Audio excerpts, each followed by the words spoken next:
1000 രൂപയുടെ 18 മാസ തവണകളും സ്കീം 2-ൽ 2000 രൂപയുടെ 15 മാസ തവണകളുമാണുള്ളത്. ഓരോ മാസവും നറുക്കെടുപ്പ്. വിജയികൾ തുടർന്ന് പണമടയ്ക്കേണ്ടതില്ല. Anupama gold gallery, golden diamond, Edavanna, Thiruvali, Othayi.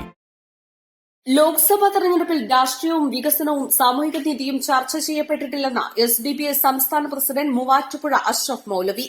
എടവണ്ണയിൽ SDPI നേതൃസംഗമം ഉദ്ഘാടനം ചെയ്ത് പ്രസംഗിക്കുകയായിരുന്നു അദ്ദേഹം.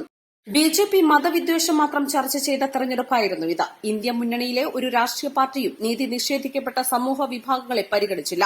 ജനാധിപത്യത്തിൽ ഏറെ പ്രധാനപ്പെട്ട നിയമനിർമ്മാണ സഭയിലേക്കുള്ള പ്രാതിനിധ്യം തീർത്തും അവഗണിക്കപ്പെട്ടുവെന്നും അദ്ദേഹം പറഞ്ഞു. ഭരണകൂടം പ്ലാൻ ചെയ്ത, ക്യാബിനറ്റ് പ്ലാൻ ചെയ്ത ഒരു കുംഭകോണമാണ്. ഏതെങ്കിലും ഒരു വകുപ്പ് നടത്തിയതല്ല, സെൻട്രൽ ക്യാബിനറ്റ് തീരുമാനിച്ചതാണ് ഈ കുംഭകോണം. ഇലക്ട്രൽ ബോണ്ട് എവിടെയും അത് ചർച്ച ചെയ്യുന്നില്ല. മണിപ്പൂര്, ഗുജറാത്ത് കലാപത്തിന്റെ സമാനം, അതിനേക്കാൾ ഭീകരമായതെന്ന് പറയാവുന്ന കലാപമാണ്. ഗുജറാത്ത് കലാപം ഒരു നിശ്ചിത സമയം കൊണ്ട് ഒരു പരിധിവരെ അവസാനിച്ചിട്ടുണ്ട്. അതിനേക്കാൾ ഭീകരമായ കലാപം മണിപ്പൂരിൽ നടന്നു. ഏതെങ്കിലും ഒരു പാർട്ടി ഉത്തരേന്ത്യൻ സംസ്ഥാനത്ത് ചെന്ന് നിന്നിട്ട് അല്ലെങ്കിൽ രാജ്യവ്യാപകമായി ക്യാമ്പയിൻ നടത്തുന്ന ഇന്ത്യ മുന്നണിയുടെ ഒരു പാർട്ടി മണിപ്പൂര് കലാപത്തിന് കാർമ്മികത്വം വഹിച്ചവർക്കെതിരെ വോട്ട് ചെയ്യണമെന്ന നിലപാട് ചർച്ച ചെയ്യുന്നില്ല, അങ്ങനെ പറയുന്നില്ല.